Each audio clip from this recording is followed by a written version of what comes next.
How to win friends and influence people. From the beginning of time, human beings have searched for ways to connect with each other. In our personal lives, at work, or in any type of relationship, the ability to communicate well and build genuine bonds is one of the greatest skills anyone can master. And that's exactly what Dale Carnegie explored in one of the most influential books of all time, How to Win Friends and Influence People.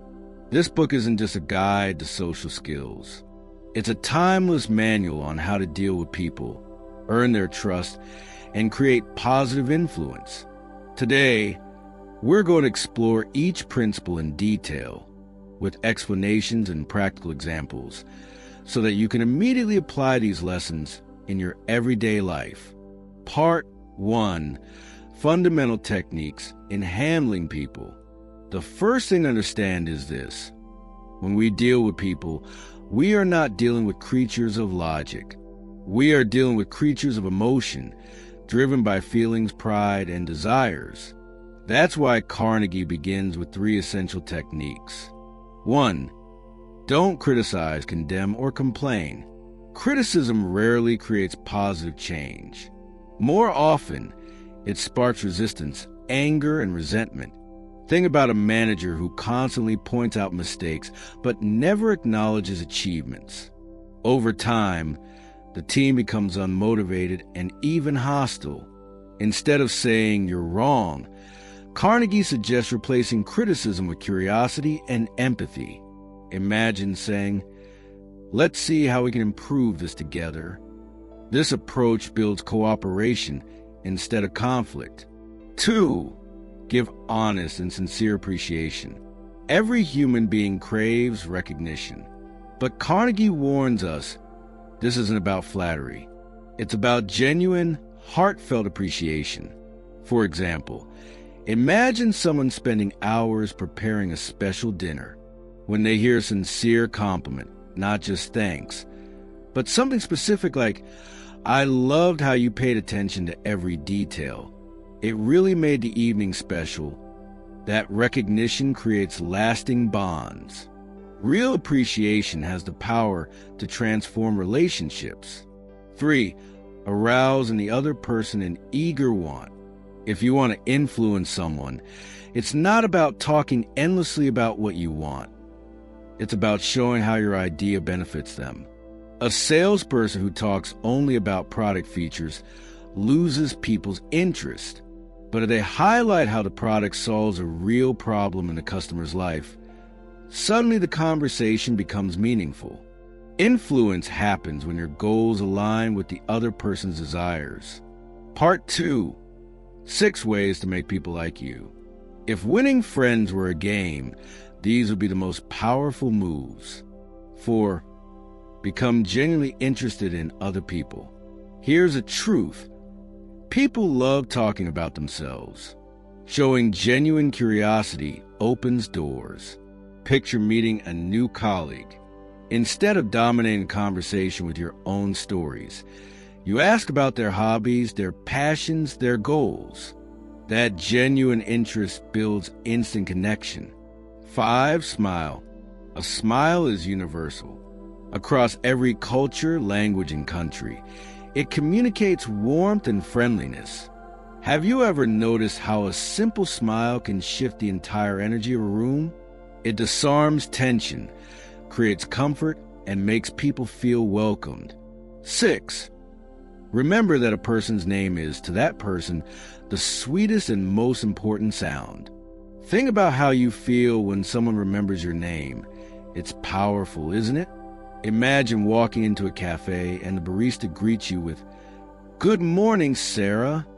That small detail shows care and it builds loyalty. A name isn't just a word. It's a symbol of identity and respect. 7. Be a good listener. Encourage others to talk about themselves. True listening is rare. Most people listen while already preparing their response. A good listener is fully present, making eye contact, asking thoughtful questions, and letting the other person express themselves. And when someone feels truly heard, they feel truly valued. 8. Talk in terms of the other person's interests. If you want people to enjoy talking with you, talk about what excites them. If someone loves music but you only talk about sports, the connection falls flat.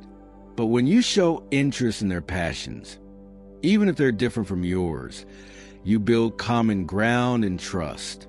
9. Make the other person feel important, and do it sincerely.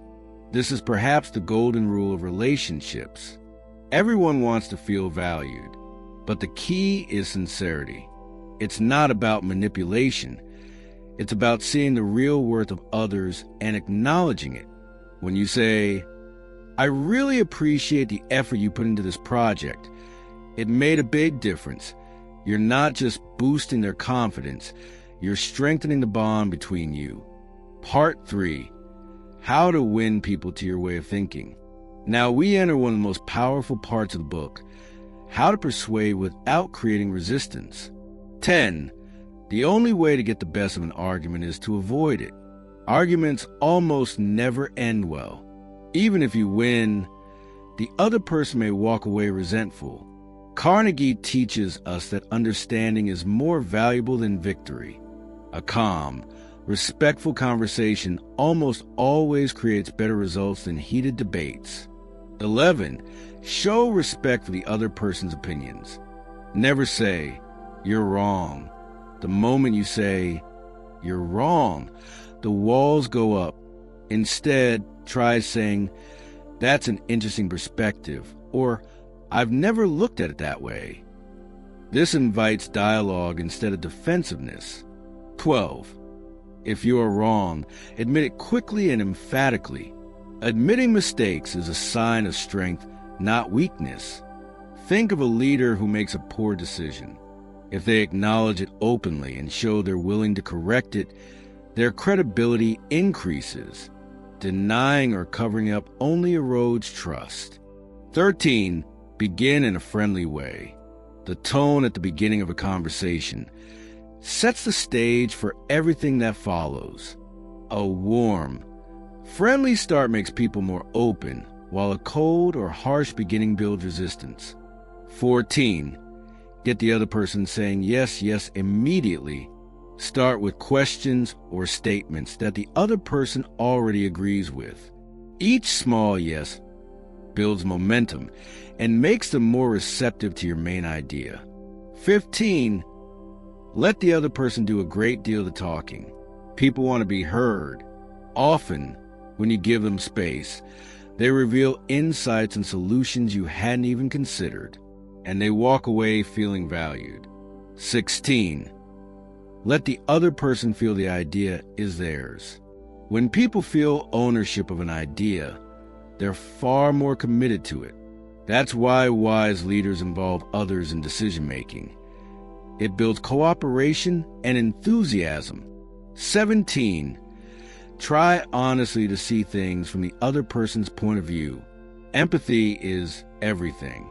Before trying to persuade, take a moment to truly understand how the other person sees the situation. It creates mutual respect. 18. Be sympathetic with the other person's ideas and desires. Even if you don't fully agree, showing openness to their thoughts builds trust. Everyone wants to feel understood. 19.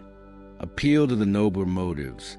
Most people like to see themselves as acting out of good intentions.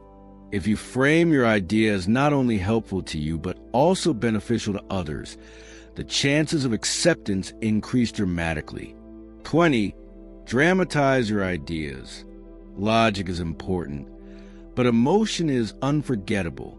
A vivid story, a striking example, or even a creative gesture can make your idea come alive in someone's mind. 21. Throw down a challenge. People love a challenge. Turn goals into opportunities to rise above and prove themselves. This sparks natural motivation and excitement. Part 4. Be a leader. How to change people without giving offense or arousing resentment. Finally, Carnegie reveals how to lead in a way that inspires rather than intimidates. 22. Begin with praise and honest appreciation. Before pointing out an error, highlight something the person did well. It sets a positive tone. 23. Call attention to people's mistakes indirectly. Instead of saying that's wrong, you might say, "This looks good. What if we adjusted this part a little?" It softens the impact while still guiding improvement. 24. Talk about your own mistakes before criticizing others. When you admit your own flaws, people relate to you. Your feedback no longer feels like judgment. It feels like shared growth. 25. Ask questions instead of giving direct orders. Do you think we could try this approach? Works far better than, "Do it this way." Questions invite collaboration. 26. Let the other person save face. If someone makes a mistake, don't humiliate them. Preserve their dignity and they'll respect you more. 27. Praise every improvement, no matter how small. Encouragement fuels motivation. A small, sincere compliment can inspire huge progress. 28. Give the other person a fine reputation to live up to.